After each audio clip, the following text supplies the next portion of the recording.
스트레스 파도 타기.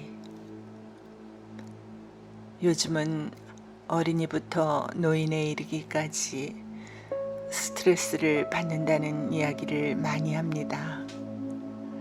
살아가는 일 자체가 그 무엇으로부터든지 압박을 받는 일이지요. 사람이 각자 당한 현실이 어떠하든 그 현실에 저항하는 것이 스트레스를 주게 된답니다.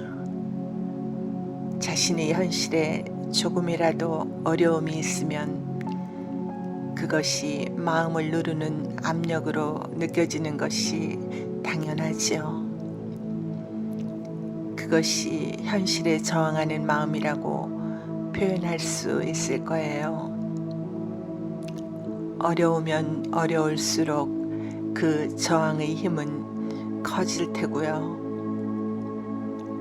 그런데 성경의 욥기 23장 2절 3절에는 욥이라는 사람의 탄식이 나옵니다.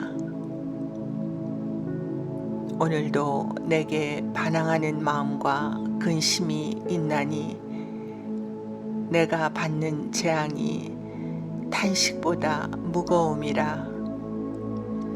내가 어찌하면 하나님을 발견하고 그의 처소에 나아가랴 라는 말씀인데요.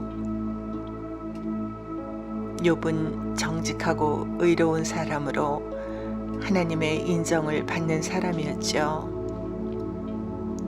그런데 그는 생각도 못했던 온갖 재앙들을 만나게 되지요. 집안의 가축들이 죽고 종들이 죽고 심지어 자식들까지 죽는 재앙이 닥칩니다. 이런 재앙들 앞에서도 욥은 하나님을 원망하지 않고 현실을 받아들입니다.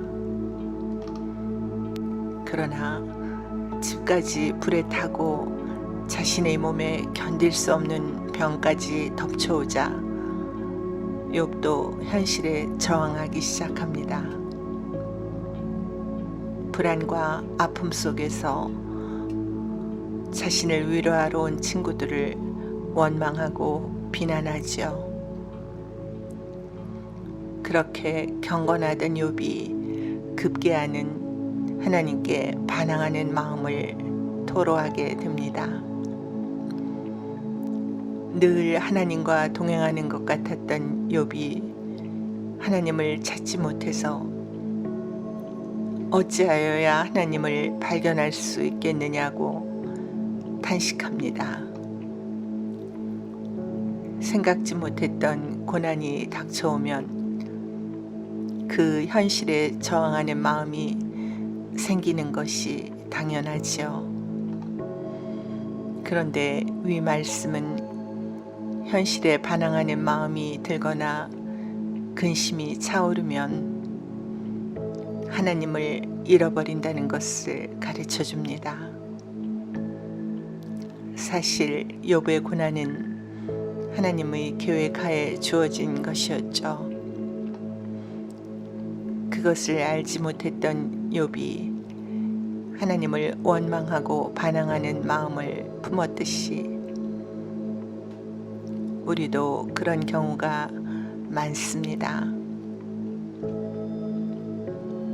한 치 앞도 내다볼 수 없는 우리는 고난 가운데서 하나님의 계획이 있는 줄 알지 못하고 현실에 분노하기 쉽습니다.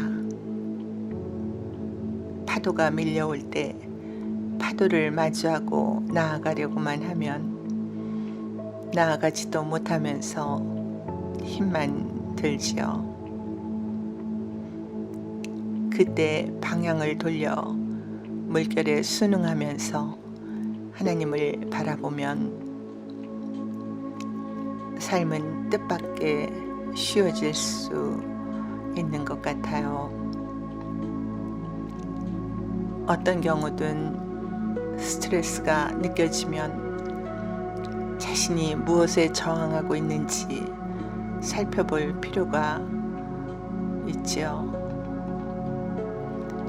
그 저항이 파도에 역행하려는 것인지 돌아볼 필요가 있어요.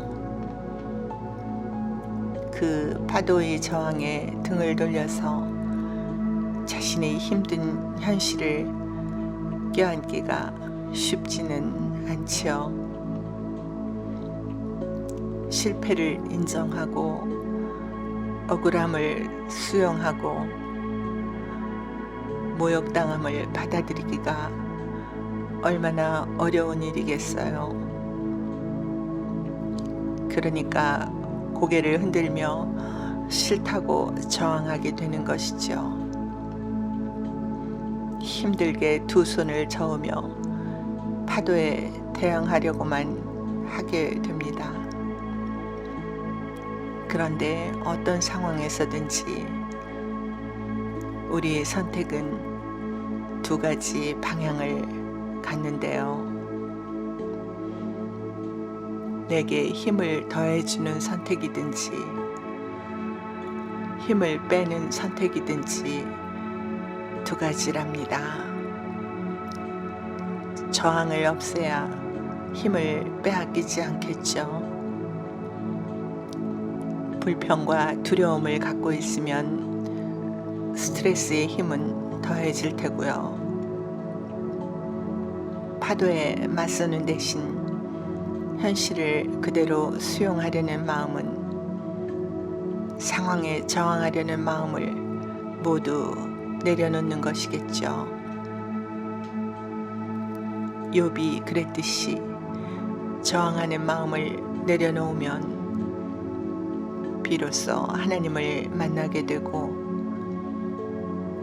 그로부터 오는 해결책을 볼 수 있답니다. 오늘 스트레스 받는 일이 있다면 자신이 저항하고 있는 그 상황의 물결에 맞서는 대신에 파도를 일으키신 하나님의 뜻이 무엇인지 헤아리고 등을 돌려서 저항의 힘을 완전히 빼버린 채 물결을 밀어주시는 신의 바람에 의지하여 쉬운 파도 타기를 할 수 있으면 좋겠습니다.